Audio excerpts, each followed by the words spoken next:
Before we start, let's get one thing straight right out the gate. Being charismatic isn't some divine gift handed down from the gods of cool. Charisma is a mechanical skill, like parallel parking, or knowing exactly when to say "fuck it" and start drinking before 5 p.m. And just like those things, you can learn it. You can practice it. You can get weirdly good at it. Here's a number that'll piss you off if you've ever felt invisible in a room. Studies show people form judgments about you in less than 7 seconds, not 7 minutes. Not after you've explained your 5-year plan or your niche hobby of collecting Soviet-era bottle caps. 7 seconds. And most of that judgment is based on things you can actually control. Take someone like Barack Obama. The man radiates calm, warmth, and authority. But go back to his early Senate interviews, 2004, 2005, and you'll see a guy who's smart as hell, but still figuring out his rhythm. His gestures were tighter. He was trying, and sometimes it showed. That's not failure, that's rehearsal. Natural charisma is just practice charisma that's become so automatic it looks effortless. And that's the key word. Automatic. Not magical, not inherited, automated. And here's the thing, people don't actually notice the mechanics. They don't think, wow, he used a perfect 3-to-1 listening to talking ratio. They just walk away thinking, damn, I like him. They feel the effect, not the engineering behind it. And you know what that means. You can catch up fast. Because unlike, say, growing 6 inches taller, charisma runs on behaviors you can choose. You don't need a personality transplant. You just need to start doing the things that actually create the effect. Which brings us to the real problem. Most people never get past the myth. They assume charisma is a fixed trait, like height or blood type, so they never even try. They stay stuck in "I'm just awkward" mode like it's a life sentence. But awkwardness isn't a permanent condition. It's just underdeveloped social muscle. And muscle grows when you use it, not when you stare at it sadly in the mirror. And since we're talking about mirrors, here's a creepy but true fact. Your brain has little traitors inside it called mirror neurons. They fire not just when you do something, like smile or cross your arms, but when you watch someone else do it. That's why you yawn when someone else yawns, or wince when you see someone stub their toe. Your brain is basically doing a low-budget reenactment of their experience. And guess what? You can weaponize this. Subtly matching someone's posture, gestures, or speech patterns builds rapport faster than any icebreaker question about favorite travel destinations. It's called behavioral mimicry, and it works because it signals, on a subconscious level, I'm like you. We're on the same team. But, and this is critical, if you mirror too obviously, you look like a deranged parrot or a bad spy. Don't copy their every move like you're in a mime-off. Instead, pick 1 or 2 things. If they lean back, lean back. If they speak slowly, with long pauses, slow your rhythm down. If they gesture with open palms, let your hands open up too. This isn't manipulation. It's social tuning. Think of it like tuning a guitar. When your frequencies match, the music sounds better. Conversations with matched energy just flow. And it works even when the other person isn't paying attention. In one study, participants who were subtly mimicked during a negotiation rated their counterpart as more likable and trustworthy, even though they couldn't consciously tell they'd been mirrored. Their brains just felt in sync. You probably experienced this without realizing it. Ever had a conversation where you and the other person ended up sitting the same way, holding your drinks identically, laughing at the same cadence? That's not coincidence. That's mutual mirroring. And it's why you walked away thinking, wow, they're easy to talk to. So here's your drill. Next conversation, pick one thing to mirror: posture, speech speed, or hand movement and hold it for 30 seconds. Don't overthink it. Don't announce it. Just let your body copy one note of their song. You'll notice a shift. The air gets lighter. The pauses feel comfortable. They'll start opening up faster. And if you're thinking, wait, isn't this inauthentic? Authenticity isn't rigid consistency. It's responsiveness. You don't talk to your grandma the same way you talk to your best friend, right? That's not fake. That's contexts. Mirroring is just social context turned up to 11. Just don't mirror weird stuff. If they're picking their nose or sighing dramatically every 10 seconds, skip it. Use your damn judgment. Stop trying to be liked. Let's cut through the bullshit. The more you try to be liked, the less likable you become. It's a paradox, but it's true. When you're laser focused on making someone like you, nodding too much, laughing too loud, agreeing with everything, over-complimenting, you radiate neediness. And neediness is the anti-charisma. It's like walking into a room smelling faintly of desperation and expired hummus. People pick up on it instantly, even if they can't name it. Charisma doesn't come from approval seeking. It comes from relaxed indifference, not arrogance, indifference to the outcome. You're not there to audition for their friendship. You're there to have an exchange. Maybe it clicks, maybe it doesn't. Either way, you're fine. That mindset shift, I don't need you to like me, is the single most powerful charisma upgrade you can install, because it frees you up to actually listen, be present, and respond authentically instead of performing. Think about the most effortlessly charismatic people you know. Do they seem like they're begging for your validation? No. They're usually the ones who say something slightly controversial, disagree politely, or walk away from a boring conversation without apology. And weirdly, that's why you like them. It's the same reason we're drawn to cats and repelled by overly eager dogs. No offense, dog people. A cat doesn't care if you pet it. And that's exactly why you want to. So how do you cultivate this? Start by catching yourself in approval, seeking behaviors, laughing at jokes that aren't funny, saying totally when you actually disagree, over, explaining yourself to avoid judgment. Each time you notice it, gently pull back. Replace "how do I sound" with "what do they need right now?" Shift from performer to participant. And here's a tactical trick. Before entering a social situation, say to yourself, my goal is not to be liked. My goal is to be interested. That flips the script. Instead of, do they like me? What's interesting about them? Ooh. And when you're genuinely curious, you naturally do all the things that make you likable. Listen well, ask questions, react authentically. But, and this is key, you're not doing it to get liked. You're doing it because you're engaged. And that sincerity is what people actually respond to. So stop curating your personality like a LinkedIn profile. Stop editing your opinions to fit the room. Say what you mean. Pause when you're unsure. Disagree respectfully. Walk away when it's draining. People don't follow charisma. They follow, and conviction doesn't beg for approval. It just stands there, calm and unshaken, and lets people decide if they want to join.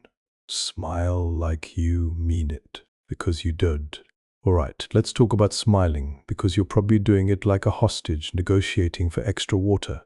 There are two kinds of smiles. The fake one you slap on during team meetings like emotional duct tape, and the real one that crinkles the corners of your eyes and makes strangers feel like they just got a tiny emotional hug. Scientists call the real one a Duchenne smile, after some French guy who figured out that genuine joy activates the orbicularis oculi muscle. Fake smiles, their mouth only, tense, static. They say, I am socially compliant, not I am happy to see you. And people know the difference, even if they can't explain it. Your brain detects fake smiles in milliseconds, and it registers as disingenuous, distant, or even threatening. So here's the problem. You can't just smile more. If it's not authentic, it backfires. But you can trigger a real smile by changing what you're paying attention to. A Duchenne smile isn't manufactured. It's elicited. It happens when you genuinely notice something pleasant, a shared laugh, a moment of connection, the absurdity of human existence. So instead of forcing your face into a rictus grin, shift your focus to something worth smiling about. Example, when you greet someone, don't think, I should smile. Think, oh, there's Sarah. Your face will smile because of it, not because you're performing. And if you're in a situation where nothing's inherently smile-worthy, fine, don't fake it. But you can cultivate a warm neutral, a relaxed face with soft eyes and a slightly upturned mouth that says, I'm open, not I'm thrilled. Also, timing matters. A smile that arrives after someone says something funny or kind feels responsive and human. A smile that's already plastered on your face before they speak feels like a mask. Here's a drill. Next time you see someone, wait until after they say something, even not a preemptive strike, a response. You'll feel the difference in your face. Less tension, more ease. And one last thing, don't smile when it's inappropriate. Smiling through bad news, criticism, or serious topics reads as dismissive or emotionally avoidant. Charisma includes emotional range. Sometimes the most magnetic thing you can do is not smile. Your face is a mirror of your attention. Pay attention to what's real, and your smile will be too. No acting required. Posture is power, not performance. You've heard stand tall a million times. But here's what no one tells you. Posture isn't about looking confident. It's about becoming confident. Because your body talks to your brain louder than your thoughts do. Seriously. Slouching doesn't just make you look unsure, it makes you feel unsure. In one famous study, people who sat in high power, poses open, expansive, for 2 minutes experienced a measurable spike in testosterone and a drop in cortisol. The low power poses, opposite effect. More stress, less clarity. So this isn't about aesthetics. It's physiology. But don't confuse good posture with rigid military stiffness. You're not trying to look like a statue. You're aiming for grounded aliveness, like a tree that's deeply rooted but still sways in the wind. Here's how to get there. 1. Stack your spine. Imagine a string pulling the crown of your head gently upward, not yanking, just lifting. Your chin stays level, not tilted up, arrogant or down defeated. 2. Unclench your shoulders. Let them rest naturally, not pulled back like you're trying to impress a Victorian headmistress. If you feel tension in your traps, you're overdoing it. 3. Plant your feet, hip width apart, not pigeon-toed, not splayed like a gunslinger, just stable. When you're grounded, your movements become deliberate, not fidgety. And this applies whether you're standing, sitting, or pacing during a Zoom call. Slouching into your chair screams, I've given up on life. Sitting with your spine tall but relaxed says, I'm here and I'm not drowning. Now. In controlled experiments, people shown photos of individuals in expansive versus constricted postures rated the former as more leader-like, competent, and trustworthy, based on still images.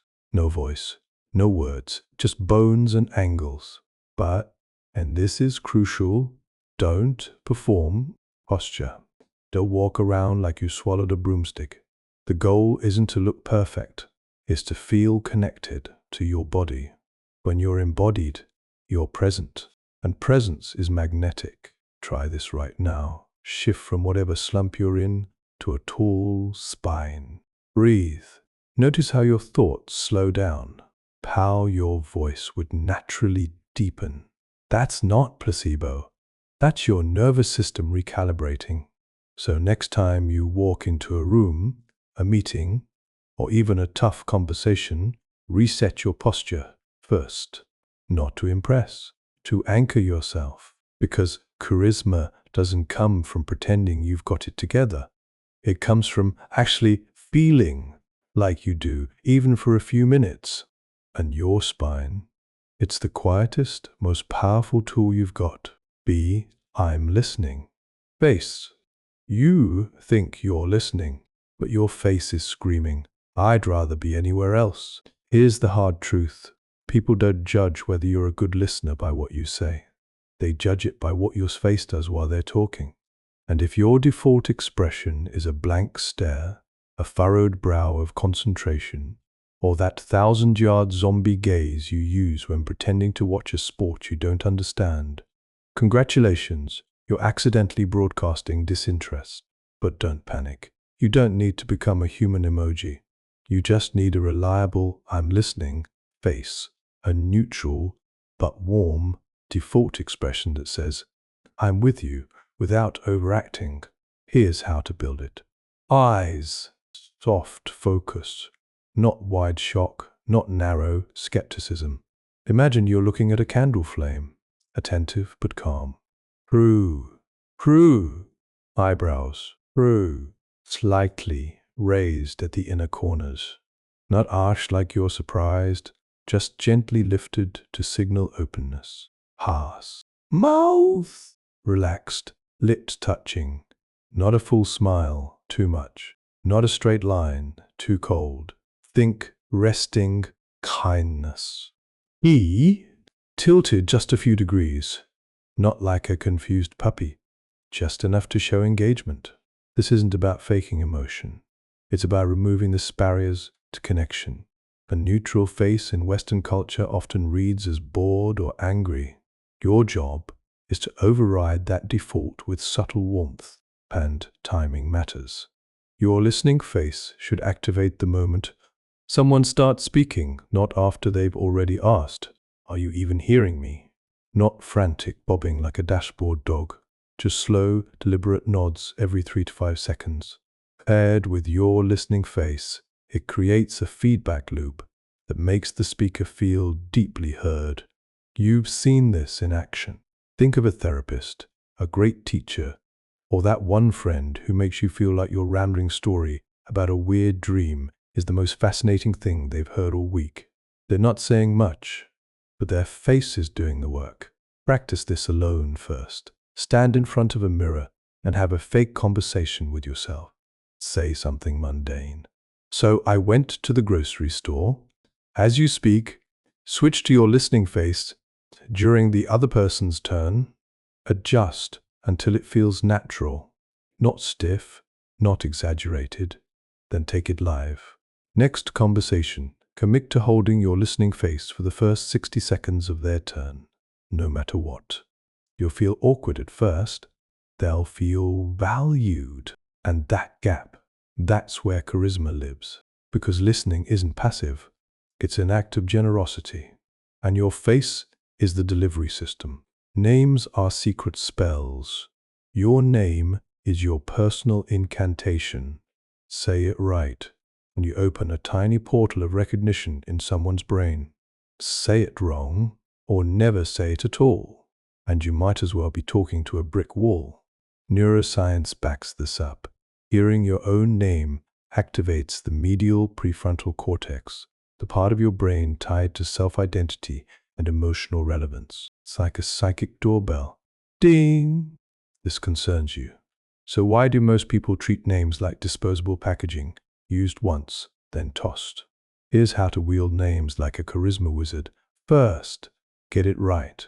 True. If you're unsure, ask immediately, is it Jen or Jennifer?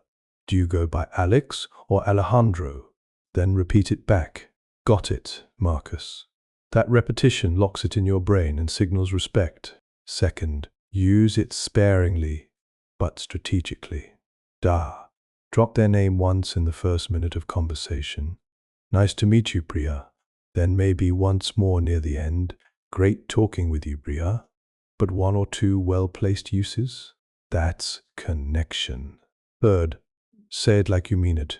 Don't mumble it. Don't rush it. Give it its own breath of air. Sam should sound like you're handing them a warm cookie, not flicking lint off your shoulder. And if you forget, don't fake it. Say, I'm so sorry. I blanked on your name. Most people will forgive you instantly because you cared enough to ask. Now, here's the advanced move. Pair their name with a specific detail the next time you see them. Hey Marcus, how did that client call go?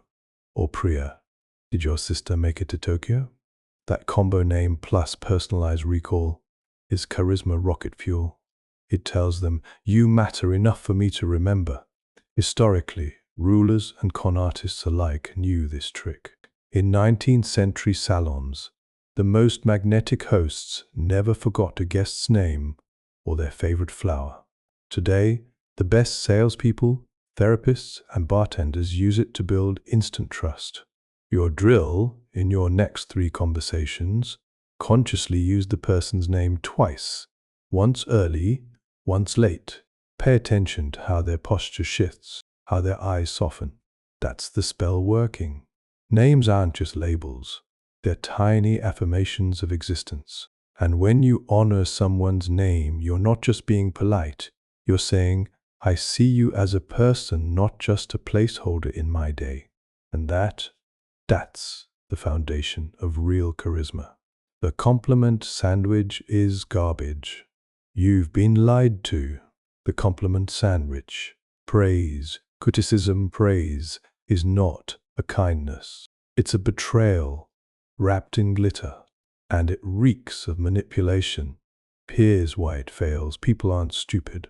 They hear the first compliment and think, oh, nice.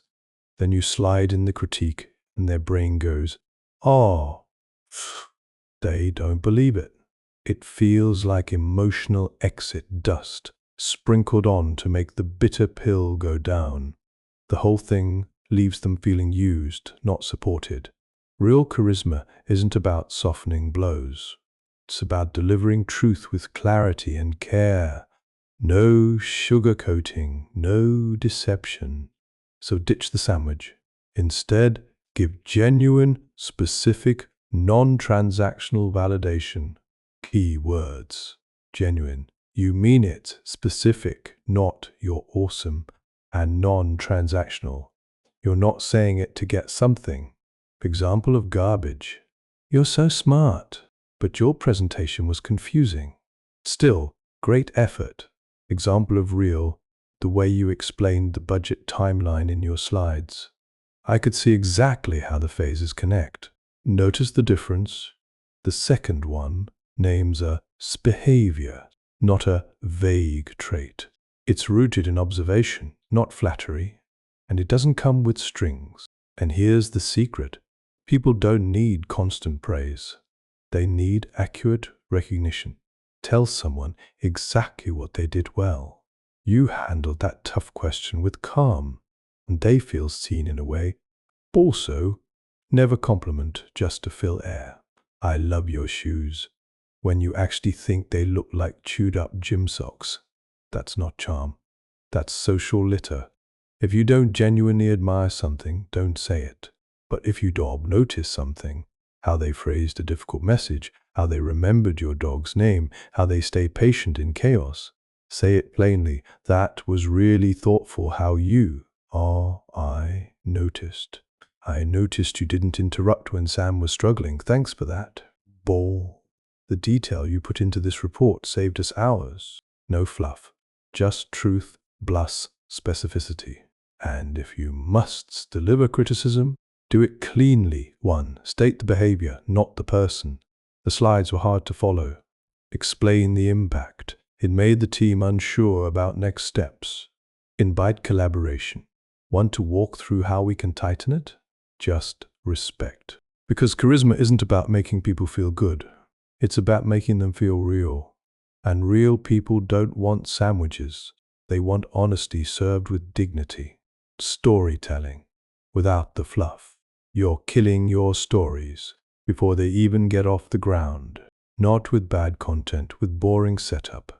Most people start stories like they're writing a police report. So, I was at the grocery store yesterday. Well, actually, I'd been meaning to go all week, but I kept forgetting, and then my roommate mentioned we were out of milk, so I finally went. By the time you get to the actual event, the part where you accidentally knocked over a pyramid of canned peas and a pigeon flew out of the ceiling, your listener is mentally composing their grocery list. Charismatic storytelling doesn't begin at the beginning. It begins at the first moment of tension. Drop them straight into the chaos. Instead of, I had this weird dream last night. Try, I woke up convinced I'd murdered someone and the shovel was still in my trunk. Instead of, so, I went on a date last week. I said no. He said, good, because I ate your last life. You're not setting the table. You're serving the main course with a side of WTF. This is called in medias res, Latin, or in the middle of things. Homer used it in the Odyssey. Tarantino uses it in Pulp Fiction. And you can use it at happy hour. Now, don't skip all context, but give only what's needed to understand the weirdness. After your hook, you can backtrack. Okay, rewind. It started with a Craigslist ad for free haunted dresser. Keep your story tight. One clear arc. One emotional shift. Under 90 seconds. No tangents about your cousin's friend's dog, unless that dog bites the mare. And cut every adverb, every like, every kind of. Say I screamed, not I kind of screamed, like a little. Weak language drains your story's blood. Also use sensory details. Not, it was scary, but my palms were so sweaty the steering wheel squeaked when I turned. Not, she was angry, but she didn't yell. She just stared at me like I'd microwaved her childhood diary. Finally, don't rush to explain or undercut it with, anyway, that was weird. Let the image hang. Let them react. Your drill. Take a boring story from your life and rewrite the opening line to start at the moment something happened. Not, I went to the dentist, but the dentist handed me a mirror and said, you might want to sit down. Might want to sit down because charisma isn't about having epic stories. It's about making a trip to CVS sound like a heist gone wrong. The oh shit reaction scale. You're either overreacting or underreacting, and both are charisma killers. Imagine someone tells you their goldfish died. If you gasp like they just lost a child and launch into a eulogy with violin music, you're overshooting. But if you go, weird, and scroll your phone, you're undershooting. Both responses make the other person feel weird, not comforted, not seen, just charisma lives in the case Goldilocks zone of emotional response. Not too hot, not too cold, but calibrated to the moment. So here's your tool, the oh shit reaction scale. It's a mental dial from 1 to 10, where 1 is mild interest and 10 is call 911 and scream into the wind. Your job is to match your reaction to the actual emotional weight of what's being shared. Pow. Level 1-3, small stuff. My coffee spilled. I missed the bus. Response, a sympathetic eyebrow lift, a chuckle, that sucks. Hope the rest of your day is better. I bombed my presentation. My date ghosted me. Response, lean in slightly, genuine tone. Damn, that's rough. What happened? Level 7-10. Big emotions. My dog passed away. I got laid off. Eye contact. I'm so sorry. That's really hard. Maybe a hand on the arm, if appropriate. No jokes, no silver linings, just witness. The key? Don't lead with your own emotion. Don't say, oh my God, I'd be devastated. That shifts focus to you. Instead, reflect their emotion back. That sounds really disappointing. Have you tried online dating? after a breakup isn't helpful. It's emotional bypassing. People usually want empathy, not a Yelp review of coping strategies. Now, here's where it gets subtle. Match intensity, not content. If someone says, "I got promoted," with quiet pride, don't respond with, "unless they're screaming it too." Match their energy, not your default. This isn't faking, it's attunement. By tuning a radio to the right frequency so you actually hear the signal. Practice this. Next time someone shares something, even small, pause for half a second and ask yourself, where's this on the "oh shit" scale? Then calibrate your face, voice, and words accordingly. Because charisma isn't about being the most expressive person in the room. It's about making the other person feel like their emotional truth matters. And that starts with getting the volume right. Touch. Yes, really. All right, settle down. I'm not telling you to start hugging strangers or patting your boss on the thigh. But if you think touch has no place in charismatic interaction, you're missing one of the most potent and scientifically backed tools for building trust. Used appropriately, brief, non-romantic touch increases liking, cooperation, and perceived warmth. In one famous experiment, waitresses who lightly touched customers on the arm when handing back change received significantly larger tips, even when the customers didn't consciously notice the touch. Another study found that students who were briefly tapped on the shoulder by a librarian were more likely to say the library was friendly and helpful. Why? Because touch activates the vagus nerve and releases oxytocin, the bonding hormone. It signals safety, connection, and shared humanity. But, and this is non-negotiable, you must follow the 3 rules of charismatic touch. Context first. Only touch in appropriate settings, casual chats, celebrations, moments of empathy. Never in formal meetings, negotiations, or situations with power imbalance, e.g. you're the manager. 2. Keep it brief and non-intimate. The gold standard.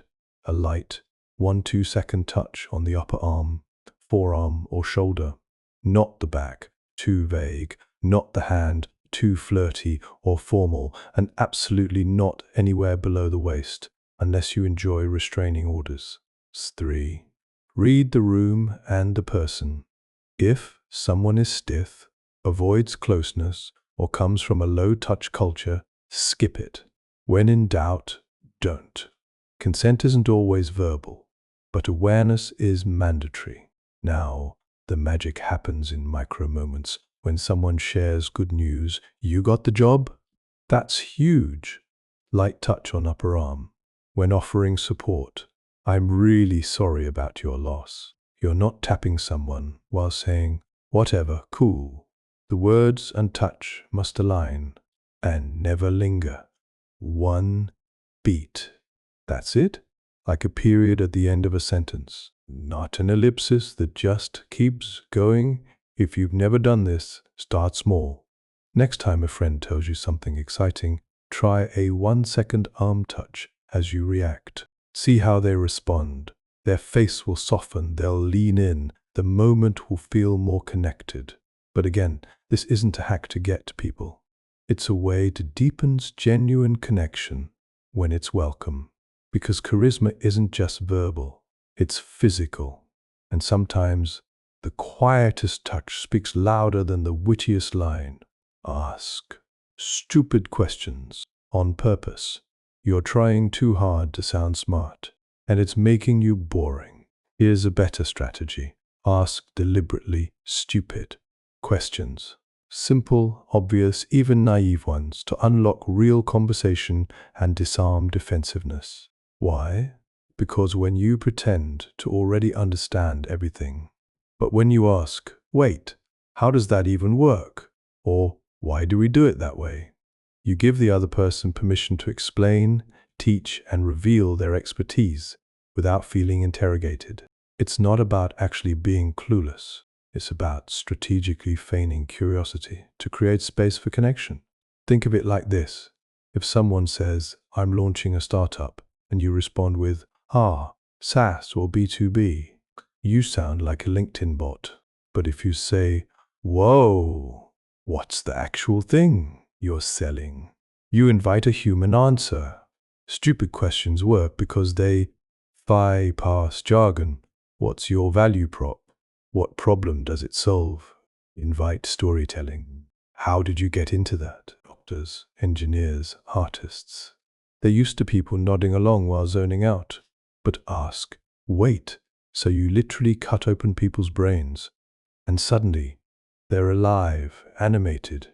Now, avoid sarcastic, stupid questions. Oh, and I guess the moon's made of cheese. Those are just passive aggression in disguise. Real stupid questions come from a place of open curiosity, even if it's manufactured for effect. Examples that work. What's the first thing you do when you start your day? Why do people hate that so much? What's the part nobody talks about? If you had to explain this to a 10-year-old, what would you say? They're generative. They lead to insights, not small talk. Also, lean into the absurd. Do you ever get scared your pet goldfish is judging you? Sounds ridiculous. But it can crack someone open in a way. Your drill in your next conversation. Ask one question so simple it feels almost embarrassing. Watch how the other person relaxes, leans in, and starts sharing something real. Because charisma isn't about knowing everything. It's about making space for others to feel like they know something worth sharing. And sometimes the dumbest question is the smartest door. Energy matching. Energy copying, you've heard. Match their energy. But you're taking it too literally. You're not supposed to become a human echo. Energy matching isn't about mimicking their tone, volume, or gestures like a bad improv student. It's about, class, resonating at the same emotional frequency while staying authentically yourself. Think of two tuning forks. Strike one and the other vibrates, not because it's copying, but because it's tuned to the same note. That's your goal. So if someone's excited, talking fast, gesturing wildly, you don't need to shout and flail. But you do need to let your voice lift slightly, your pace quicken a bit, your eyes brighten. Show you're with them in their energy, not observing it from a safe distance. Conversely, if someone's quiet, slow, or grieving, don't blast them with pep. Lower your volume, slow your speech, let your posture soften, not to perform sadness, but to say, I'm here with you in this space. Copying, mirroring surface behavior, matching, aligning with underlying emotional state. Here's where people mess up. They either flatten everything to their own default, I'm always upbeat, or overcorrect into caricature, OMG. When someone says they got a parking ticket, instead ask, what's the emotional core here? Joy? Frustration?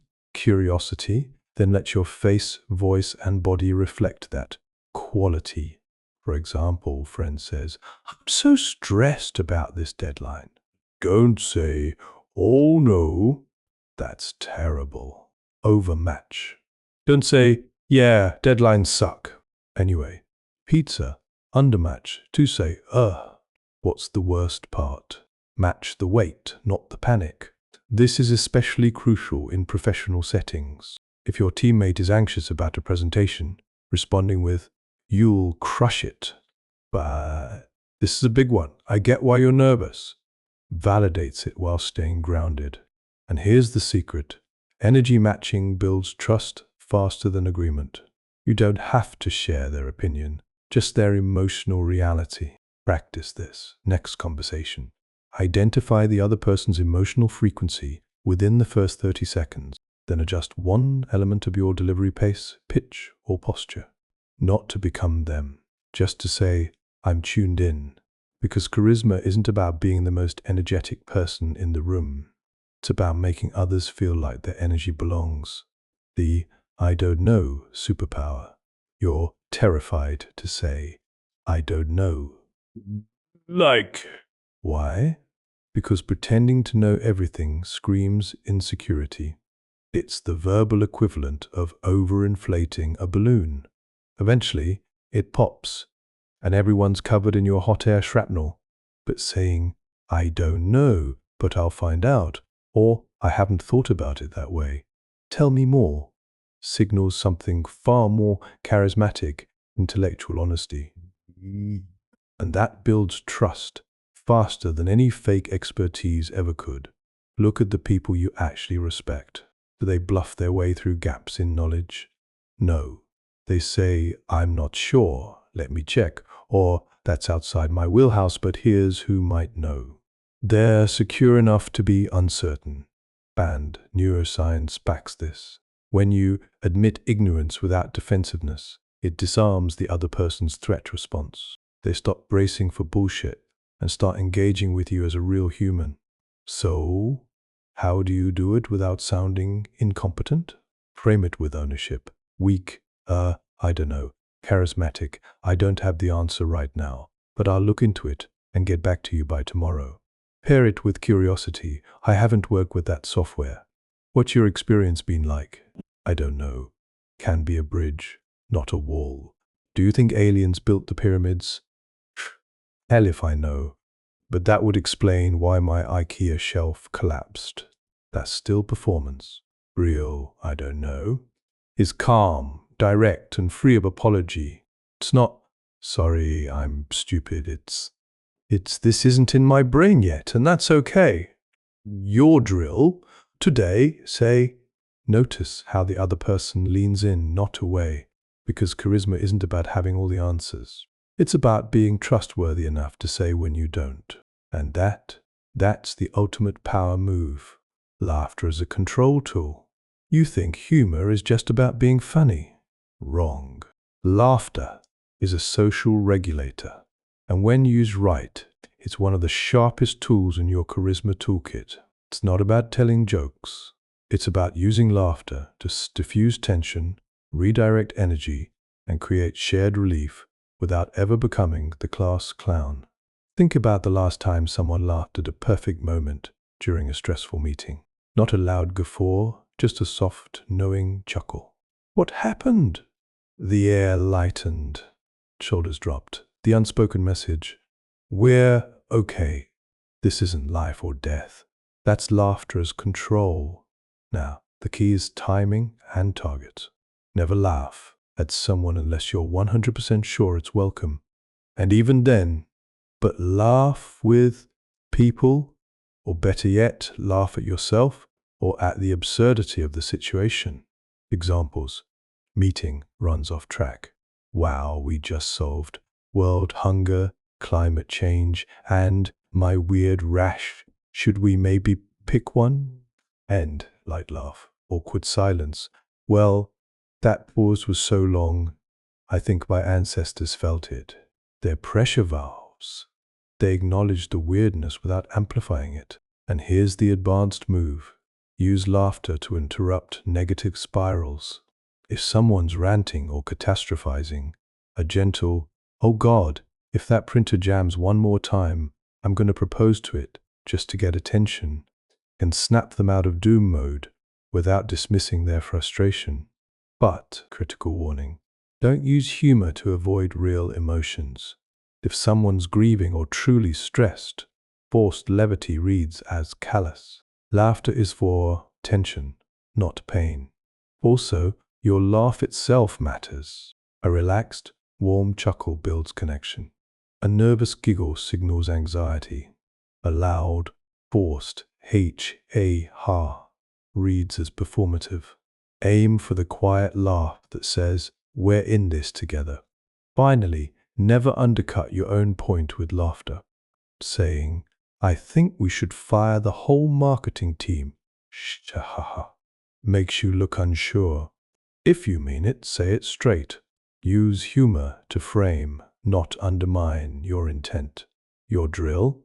Next time tension rises, even mildly, insert one light, situational laugh. Not a joke. Just a shared, can you believe this? Watch how the room exhales. Because charisma isn't about being the funniest person. It's about being the one who makes everyone else feel safe enough to laugh and breathe again. The exit strategy. You're terrible at leaving conversations. Either you vanish mid-sentence like a spy escaping custody, or you linger like a houseguest who's outstayed their welcome by 3 emotional support llamas. Neither is charismatic. A graceful exit doesn't just protect your time, it makes people miss you, and that's the ultimate social win. So here's your 3-part exit framework. Signal early. Don't wait until you're desperate. When you're ready to go, say it before you need to bolt. I've got to head out in a few. But before I do, this gives the other person emotional runway. No one likes feeling abruptly dumped. 2. Anchor the value. Tie your exit to something positive. They contributed. This was great. Especially your take on remote work. Gave me a lot to think about. This isn't flattery, it's closure with recognition. They walk away feeling heard, not abandoned. 3. Close with warmth, not apology. Never say, sorry to run, that frames your departure as rude. Instead, catch you later? Let's pick this up next week. Go crush that presentation. Notice, these are forward-looking, not guilt-driven. Not guilt-driven. Now, what if you're stuck in a conversation you never wanted? Use the bridge exit. Oh, I just spotted my teammate over there and I promised I'd catch her before she leaves. But I'm glad we got to chat. It's honest enough to feel clean, vague enough to avoid drama. And in group settings, don't vanish silently, but quick. All right, I'm out. You all have a good one. To the circle keeps you from seeming shady. One more pro tip. Your body should leave before your words finish. As you say your closing line, start stepping back slightly, smile, and turn just. Don't wait for final approval. Confident exits assume goodwill. Also, never over-explain. I have to go because my cat has a dentist appointment and my laundry's flooding and my therapist just texted. Gotta run, talk soon is enough. Mystery is magnetic. Overjustification is desperate. Practice this. Next time you leave a conversation, use all 3 steps. Signal, anchor. Notice how the other person smiles, nods, and says, "For sure," instead of "wait." But it's about how you leave it and make people wish you were still in it. Charisma in groups versus one-on-one. You're using the same tactics in groups that you use in one-on-one chats. Because group charisma isn't just more people. It's a totally different game with different rules, different energy flows, and different social physics. In a one-on-one, you're building a bridge. In a group, you're conducting an orchestra. So here's what changes. 1. Eye contact becomes rotation. In a duo, you hold mutual gaze. In a group, you sweep, spend 2-3 seconds with one person, then move to the next. Never fixate on one, it excludes others, and never scan like a lighthouse, it feels robotic. Think slow pan, not spotlight. Your role shifts from responder to connector.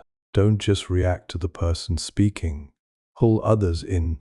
Jenna, you were saying something similar last week. What do you think? Cool. Sam, didn't you deal with this at your last job? 3. Humor scales differently. Inside, jokes or sarcasm that work. One-on-one can isolate in groups. Keep it inclusive, observational, situational, or self-deprecating. Never punch down. 4. Energy must be broadcast, not beamed. In one-on-one, your energy is focused like a laser. In groups, it's ambient, like a warm light. Project. Slightly more volume, more animation, more vocal variety, so it reaches the back row. But don't perform. Just amplify your natural presence. 5. Silence is riskier, but more powerful. In a duo, a pause feels intimate. In a group, it feels like a void, so someone will rush to fill it, often with nonsense. So if you pause, own it. Let it hang for a beat. Then say, "I'm thinking." That turns silence into authority, not awkwardness. And here's the hidden rule. Never let two people dominate. Charismatic group leaders subtly rebalance airtime. If one person's monologuing, gently insert, "Oh, that's a great point. What's everyone else's take?" If two are deep in a sidebar, bring it back. It's to make the group feel like had a great conversation and you were the reason it flowed. Practice this. Next group chat. Focus entirely on connecting others for 60 seconds. Ask one person to respond to another's idea. Watch how the energy shifts and how people start looking to you as the anchor. Because in a crowd, charisma isn't about being the loudest. It's about making everyone feel like they belong in the room. The spotlight paradox.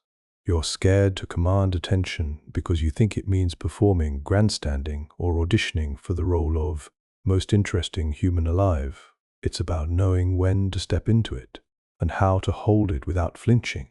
Here's the paradox. The people who seem most charismatic in a room aren't the ones shouting for attention. They're the ones who speak with calm certainty when they have something to say, and then happily fade back when they don't. They don't seek the spotlight. They accept it when it lands on them. So, how do you do that without seeming arrogant or nervous? First, earn the floor. Don't interrupt. Don't wait for perfect silence. Instead, use a verbal hand. Raise. I've got a thought on that. Your tone should say, "This is worth hearing," not, "When you speak, don't rush." Plant your feet. Use your full voice, not a mumble. Make deliberate eye contact. You're not taking up space. You're honoring the attention you've been given. Third, don't undercut yourself. 2. No, this might be dumb, but no nervous laughter after a solid point. Say it. Mean it. Let it land. Confidence isn't volume. It's lack of self-sabotage. And here's the key insight. People want you to succeed when you speak. They're not waiting to pounce on your mistake. They're hoping you'll say something that makes them feel smarter, seen, or relieved. So your job isn't to impress, it's to deliver value. Then step back. Watch how great speakers do it. They say their piece clearly, pause, and then literally lean back or turn slightly. What turn's done? They trust that what they said was enough, your drill. Next time you have something to add in a group, use a verbal hand raise, speak at 80% speed, slower than normal, hold eye contact with two people, and then stop. Just finish. Notice how the room doesn't collapse. In fact, it settles, because you didn't demand attention, you used it well. Charisma in the spotlight isn't about being brilliant. It's about being clear, calm, and finished. And that's a skill anyone can learn, not a gift for the chosen few. Boredom is your enemy. You're letting conversations flatline and you don't even realize it. Boredom isn't just awkward. It's a charisma emergency. Because the second someone's mind starts wandering, checking mental to-do lists, replaying that weird text from their ex, wondering if they left the oven on, you've lost them. And once you lose presence, you lose connection. Charismatic people don't just avoid boredom, they actively prevent it. They treat conversational energy like a campfire if you don't tend it. So how do you keep the flame alive? First, kill dead air with curiosity. Don't panic, fill silence with, "So, weather's weird, huh?" Instead, ask a slightly unexpected follow-up. "Ah? You said you're into hiking. What's the weirdest thing you've seen out there?" What's the part that doesn't suck? These questions bypass autopilot responses and invite real stories. Second, vary your conversational texture. If you've been talking logistics, pivot to emotion. "Oh, okay, the plan's set. But how are you feeling about it?" It's rhythm, like a song that shifts from verse to chorus. Third, notice the micro signs of disengagement. Eyes glazing over. Short, flat answers, "Yeah," Cool, fidgeting or phone glances, mirroring stops. When you see these, shift immediately. Change topic, ask a deeper question, or insert light humor. Don't wait for full collapse. And here's the pro move. Introduce controlled friction. Not conflict, just a tiny challenge to the status quo. I've heard that take before. What if the opposite were true? Brains love novelty. Finally, if you're the one feeling bored, don't fake enthusiasm. Scared, curious. Ask yourself, what's one thing about this person I don't know yet? Because boredom isn't a signal to escape.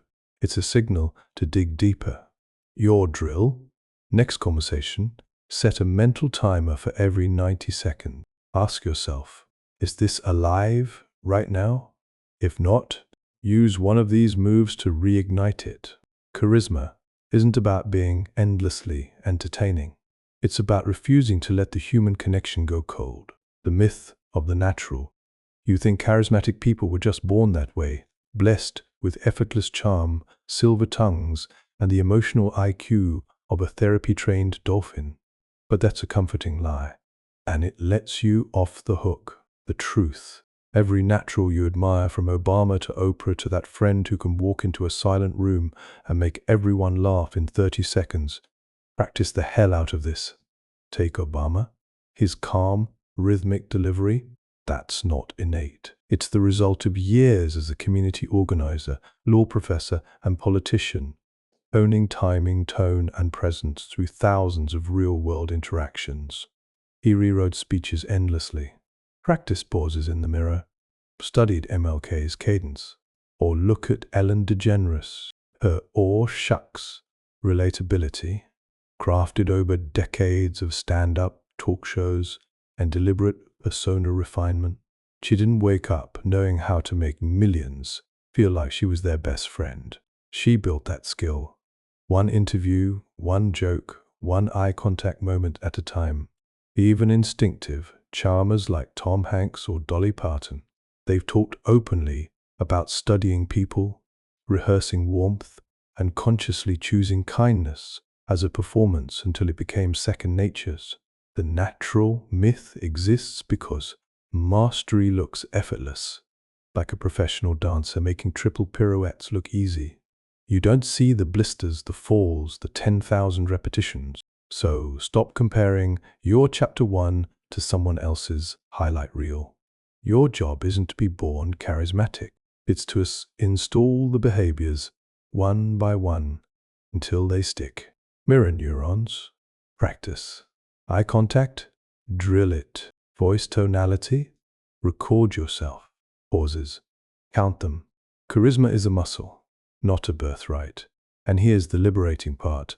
Once you accept it's learnable, you stop worshipping naturals and start reverse engineering them.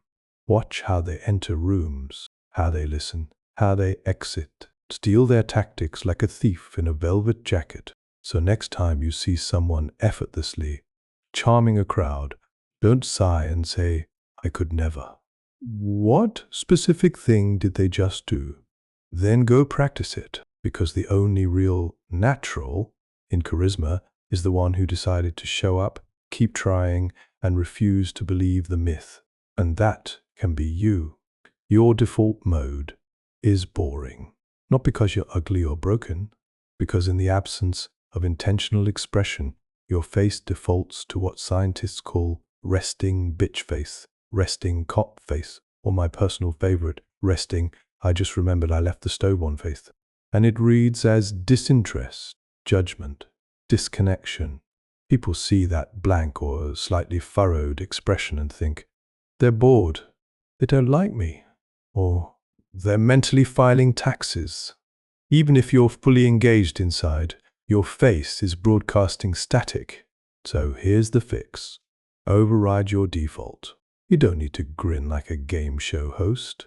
You just need a stressing warmth, a neutral expression that says, "I'm open," instead of "I'm over it." Soften your eyes. Imagine you're looking at a sleeping puppy. Relax your jaw. No clenched teeth or tight lips. Let your eyebrows rest flat. Not arched, shock, not pinched, annoyance. Slightly lift the corners of your mouth. Not a smile, just a gentle upturn. It's eye calibrating. Your internal state might be calm, but your face needs to signal calm, not neutrality, which reads as coldness in social contexts. And this matters especially when you're listening. Most people's listening face is just their default face with slightly more eye contact, but that's not enough. Combine your resting warmth with subtle nods and the occasional or yeah, and suddenly you're radiating presence. Try this right now. Look in a mirror. First, go to your true neutral. Whatever your face does when you're zoning out. Notice the tension, the flatness, the slight frown. Now, shift to resting warmth. Feel the difference. That's the face people want to talk to. Also, your default affects your voice. When you're in blank mode, your tone goes flat, your pace speeds up, and you sound detached. But when your face is warm, your voice naturally softens and slows. They're connected. Your drill for the next 24 hours, reset your face to resting warmth every time you enter a new interaction, even with a barista or coworker. Don't hold a smile, just soften. You'll get weird looks at first. That's okay. You're rewiring decades of autopilot. Because charisma isn't just what you do when you're on, it's what you project when you think no one's watching. And your default face? It's always on. Charisma isn't flirting. Let's clear this up right now. Warmth is not come-ons. Yeah. Engagement is not invitation. And charisma absolutely does not require sexual tension to work. This confusion is why so many people, especially men, hold back from being warm, expressive, or physically present. They think, if I smile too much, touch their arm, or hold eye contact, they'll think I'm hitting on them.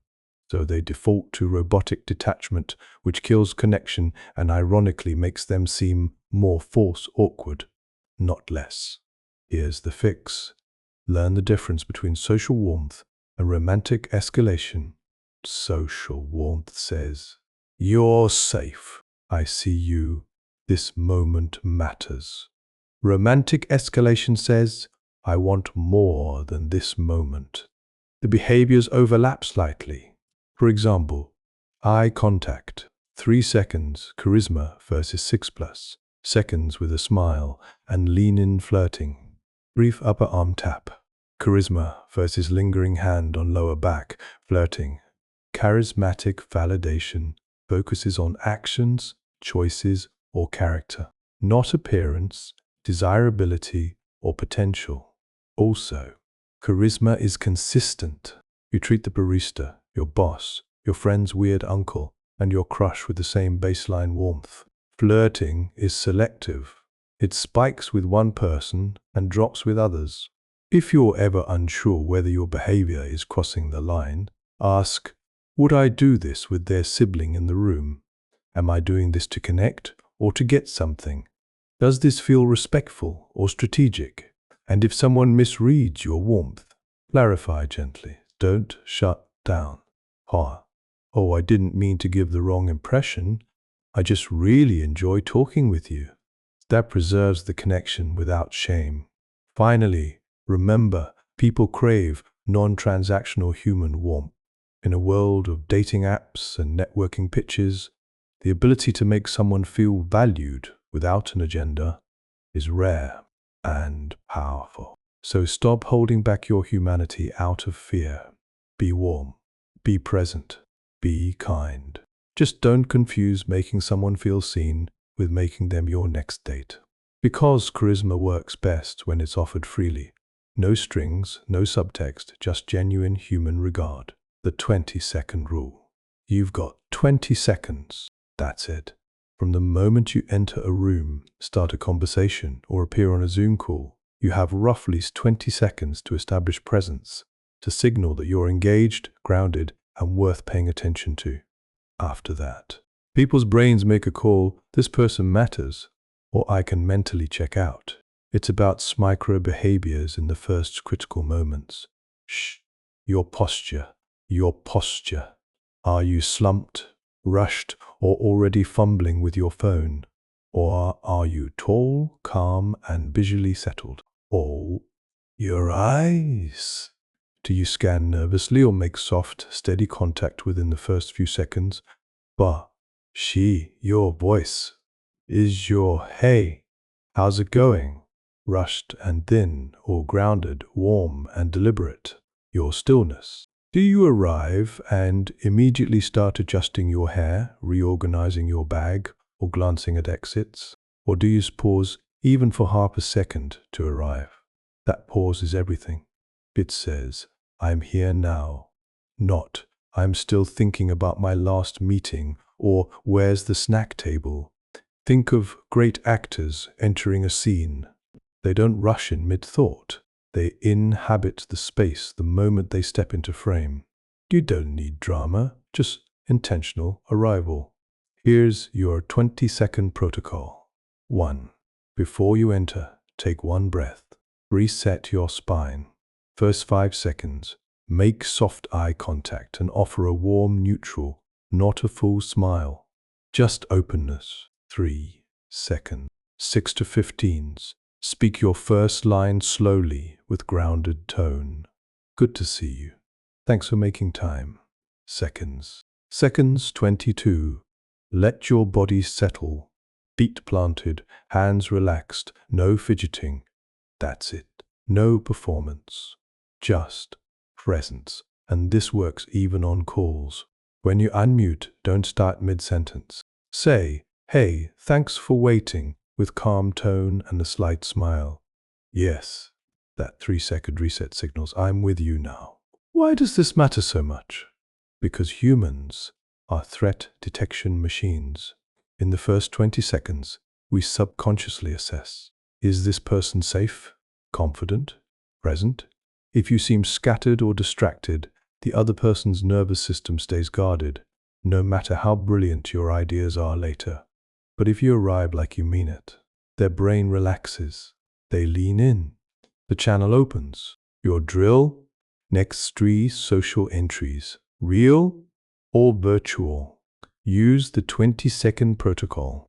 No extra words. Just arrival. Because charisma doesn't start when you speak. It starts the moment you decide to show up fully. Listening. So hard it hurts, but looks easy.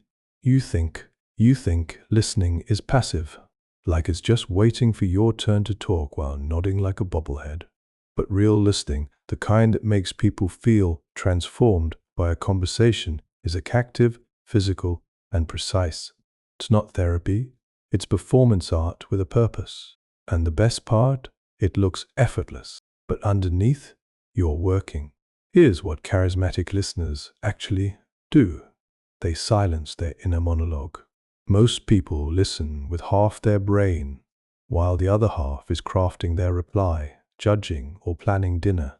Charismatic listeners pause their internal commentary and focus entirely on understanding, not responding. Try it. Next time someone speaks, don't think about what you'll say next. Just track their words, tone, and emotion. It's exhausting at first. That's how you know you're doing it right. Peter. They use minimal encouragers. Does. Not. Wow. Oh, that's crazy. Those center you. Instead, soft. Yeah. Or a subtle nod. These tiny signals say, I'm with you, without interrupting their flow. The 3. They reflect, don't redirect. Bad listener. That reminds me of when. Charismatic listener.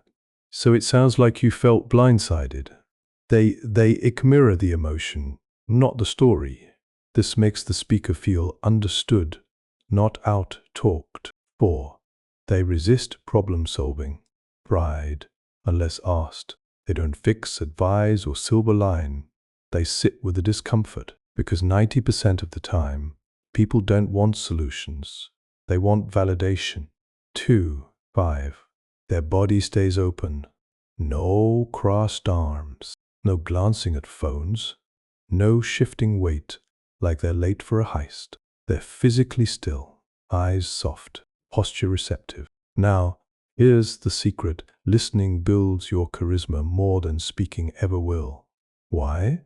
Because when someone feels deeply heard, they associate you with relief, safety, and connection. They'll seek you out, not because you're clever, but because you make them feel like their thoughts matter. Practice this in your next conversation. Commit to listening so intently that you forget what you wanted to say. Let your only goal be to fully get what they're sharing. Don't rehearse. Don't judge. Just receive. Afterward, notice how they look at you, like you handed them oxygen. Because in a world of noisy performers, the person who truly listens isn't just kind. They're magnetic. And it's not because they're silent. It's because they make silence feel like a gift. The mindset. You're shutting down conversations without even realizing it. Every time you say, yeah, but, how, actually, or I think you're wrong about. Now, you're not correcting, you're collapsing. You might be factually right, but socially, you just slam the door. Charismatic people don't do that. They use the yes and os, our principle borrowed straight from improv comedy. It doesn't mean you have to agree with everything. It means you acknowledge what's been said before adding your perspective. Do you build on the conversation, not over-it? Example, them. I think remote work is killing company culture. You bad, actually. Studies show it boosts productivity. Off conversation dies. You charismatic. Yeah, I've seen that too. The lack of casual connection really hurts. I wonder if we could rebuild that through intentional virtual hangouts. The second response validates their experience. First, so they feel heard, then invites expansion. This works even when you disagree. I hear why you'd see it that way. Aha! Here's another angle. Or when someone shares something vulnerable. That sounds really tough. Once it's clear you're handling it with so much grace. The magic of yes and is that it turns conversation into cos. You're not opponents. You're co-creators of the dialogue. And it's not just words. It's mindset. Replace. That's wrong with. That's one way to see it. Replace. I don't think so with. I see it differently. Can I share how? It says, your truth exists. So does mine. Let's see if they can coexist. Now, avoid fake agreement. Yeah, and you're totally right. When you're seething inside. That's passive aggression in a party hat. Real. Yes. And is honest and respectful. Your drill for one day, ban the word but from your conversational vocabulary. Every time you'd say, yeah, but force yourself to say yes. And even if it feels awkward, watch how people lean in, open up, and start building with you instead of bracing against you. Because charisma isn't about winning debates. It's about making every conversation feel like a dance, not a duel. Ditch the script in your head. You're rehearsing your responses while the other person is still talking. That little voice in your head frantically assembling your next line. It's not helping. It's stealing your presence, flattening your reactions, and turning you into a seat conversation automaton, technically functional, emotionally vacant. Real charisma requires spontaneity, not chaos, not blurting, but the ability to respond in the moment, based on what's actually being said, not what you predicted would be said. Here's how to break the habit. 1. Catch yourself mid-script. Notice when your attention drifts from listening to planning. The moment you feel that internal monologue kick in, I should say X, gently pull back. Refocus on their face, their tone, their words, not your agenda. 2. Embrace the pause. You don't need to respond instantly. A half-second gap isn't awkward. It's thoughtful. Let their words land before you form your reply. Your answer will be sharper, more relevant, and more human. 3. Use their last phrase as your launchpad. Bah. Instead of pulling from your mental script, echo their final words and build from there. And "by just" felt completely ignored. That's brutal. What happened next? This keeps you tethered to reality, not your rehearsal. Poor. Allow imperfect responses. You don't need polished sound bites. I hadn't thought of it that way. Or, wow, that's heavier than I realized. Or more charismatic than a perfect TED Talk line because they're real. The goal isn't to stop thinking. It's to sync with the conversation, not ahead of it. And here's the payoff. When you're not trapped in your head, you notice nuances, the flicker of pain behind a joke, the excitement in a detail they almost skipped. That's where real connection lives. Your drill. Next conversation, commit to not preparing your response while they speak. Just listen. When they finish, take one breath before you speak. Let your first words emerge from that silence, not your script. It'll feel terrifying at first, like jumping without a net. But that's where charisma begins, not in the safety of rehearsal, but in the aliveness of now. Physical grounding. Mental calm. You're broadcasting nervous energy without realizing it, and it's sabotaging your presence. The fidgeting, the foot tapping, the hair touching, the rapid blinking, the way you shift your weight every 3 seconds like the floor's on fire. These aren't just habits. They're cliques in your charisma. Tiny signals that scream, "I'm not okay. Something's wrong." Even if your words are calm, your body is whispering panic to everyone around you. The fix? Physical grounding, simple somatic techniques that anchor your body so your mind can follow. Start with your feet. Seriously. Plant them, hip width apart. Feel the floor. Imagine roots growing down through your soles. This isn't woo-woo, it's neuroscience. When your body feels stable, your amygdala, your brain's panic button, calms down. Next, to release microtensions. Drop your shoulders an inch. Unclench your jaw, teeth slightly apart. Let your hands rest, palms open or loosely clasped, not gripping your phone or arms. Move with intention, not reflex. If you gesture, let it be full and deliberate, not a series of twitches. If you shift position, do it slowly, fully, like you've got all the time in the world. And here's a pro trick. Press your fingertips together lightly, like a steeple. Like a steeple. This subtle pressure creates proprioceptive feedback. Your brain registers, "I'm here. I'm stable." This works even when seated. Sit with your spine tall, feet flat, hands relaxed. No leg bouncing, no pen clicking, no scrolling. You're not a wind-up toy. You're a human choosing stillness. Why does this matter? Because people mirror your nervous system. If you're jittery, they feel unsettled, even if they don't know why. If you're grounded, they relax. You become the calm in the room. Practice this. Before your next conversation, take 10 seconds to ground yourself. Feet, spine, hands, breathe, then enter. You will notice an immediate shift, not just in how others respond to you, but in how you feel. Less frantic, more present, more you. Because charisma isn't about controlling your words. It's about calming your nervous system so your best self can show up. And it starts with your feet on the floor. Charisma. When you're rested, caffeinated, and emotionally regulated. But what about when you're hangry, overwhelmed, or seconds away from crying in a conference room bathroom?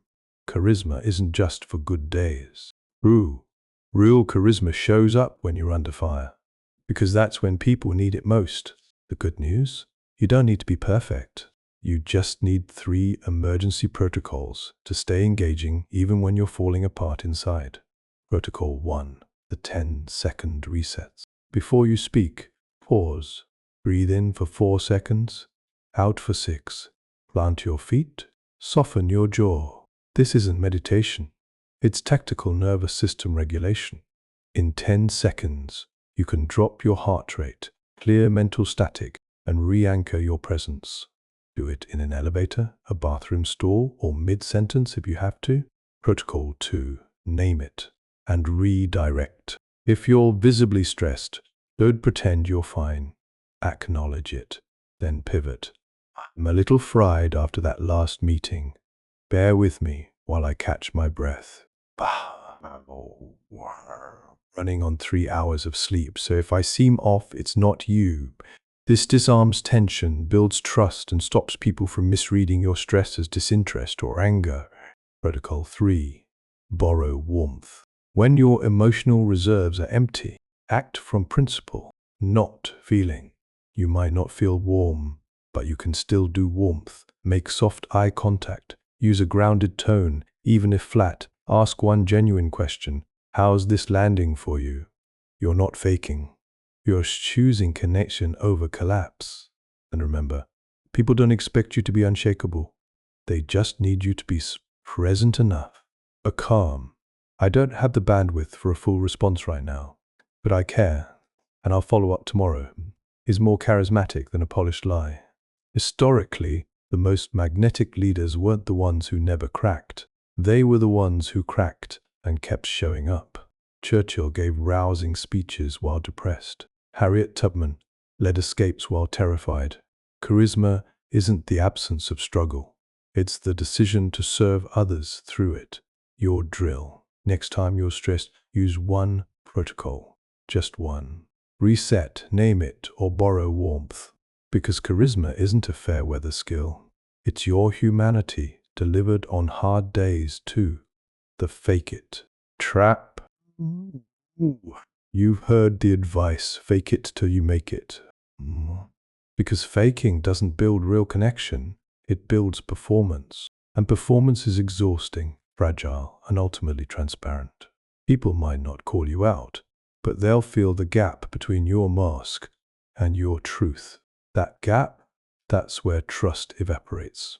Real charisma isn't about pretending to be confident, warm, or engaged. It's about choosing one authentic behavior, even when you don't feel it's. There's a difference. Faking, forcing a loud laugh when you're not amused.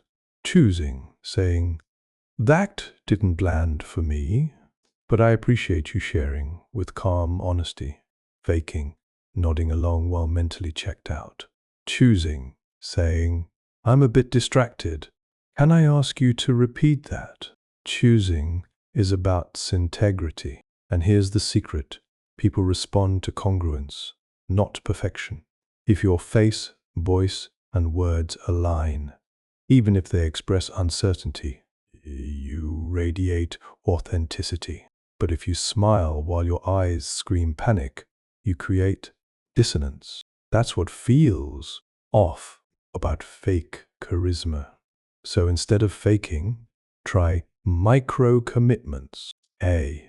Can't be enthusiastic. Be curious. Ask one real question. Can't be calm?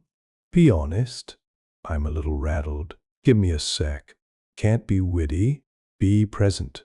Listen like your life depends on it. These aren't performances. They're choices aligned with your actual capacity in the moment. And over time, those choices rewire you. You don't fake confidence. You practice grounded posture until it feels natural. You don't fake warmth. You choose to say someone's name kindly until it becomes habit. The goal isn't to become someone else. It's to amplify the best version of who you already are. Even on days when that version is tired, uncertain, or awkward. So ditch the mask. Stop manufacturing energy you don't have. Instead, ask, what's one truthful, kind, engaged thing I can do right now? Because charisma built on authenticity doesn't crumble under pressure. It deepens. And that's the only kind worth having.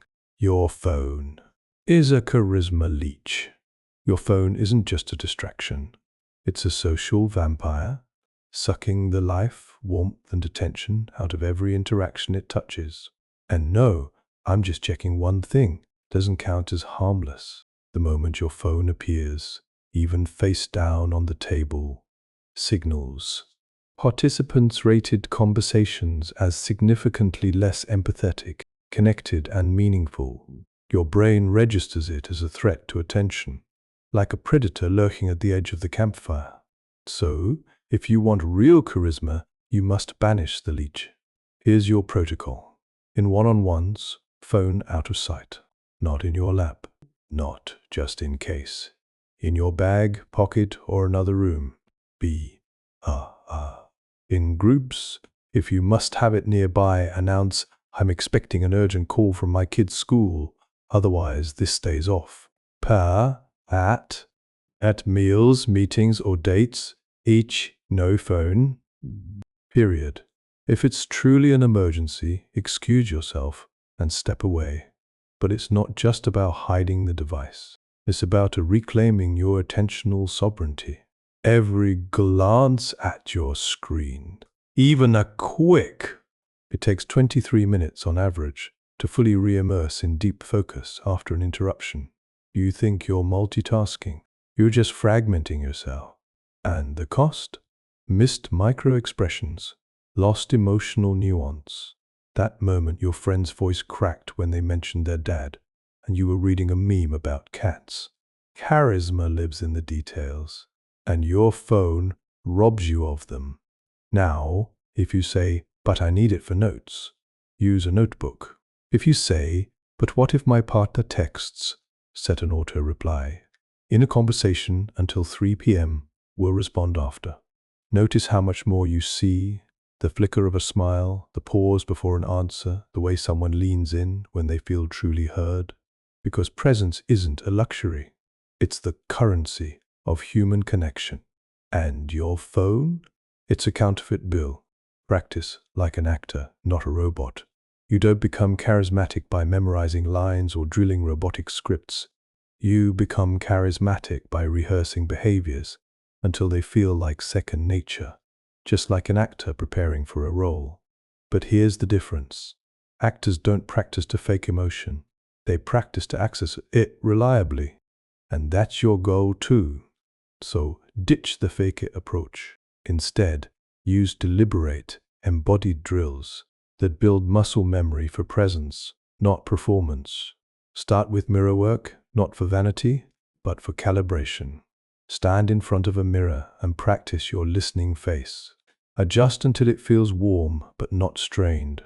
Say a simple line that makes sense, with 3 different tones: flat, curious, dismissive. Notice how your face and body shift. Practice the 3-second eye contact rule. Next, record yourself. Use your phone's voice memo or video. Read a paragraph aloud with exaggerated emotion, like you're telling a friend wild gossip. Play it back. Is your voice monotone, crushed, thin? Adjust. Do it again. Don't judge, just observe. You're gathering data, not auditioning for Shakespeare. Then, solo scenario rehearsals. Imagine a tough conversation, giving feedback, meeting someone new, handling a mistake. Don't script words. Rehearse posture, breath, and tone. How will you stand? Where will your eyes go? How will you pause? Do it out loud. Move your body. Feel the stance of calm authority. And finally, micro-practice in low-stakes settings. At the coffee shop, use the 20-second rule with the barista. On a call, insert 1 intentional pause. With a friend, ask 1 stupid question. The key? Focus on 1 behavior at a time.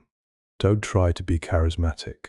Be the person who uses 3-second eye contact for a day. Then, the person who pauses before responding. Stack skills like bricks, and when you slip up, no shame. Actors flub lines constantly. They don't quit, they adjust and keep playing the scene. Your charisma isn't built in grand gestures. It's forged in 60 seconds of daily, deliberate practice. until warmth, presence, and clarity become your default, not your act. So stop waiting to feel ready. Start rehearsing like your social life depends on it. Because in a way, it does. It's not about you. After all this, the eye contact, the voice work, the posture, the pauses, you might think charisma is about you, your presence, your performance, your magnetism. But here's the final, liberating truth. Real charisma has nothing to do with you. It's not about being impressive, interesting, or liked.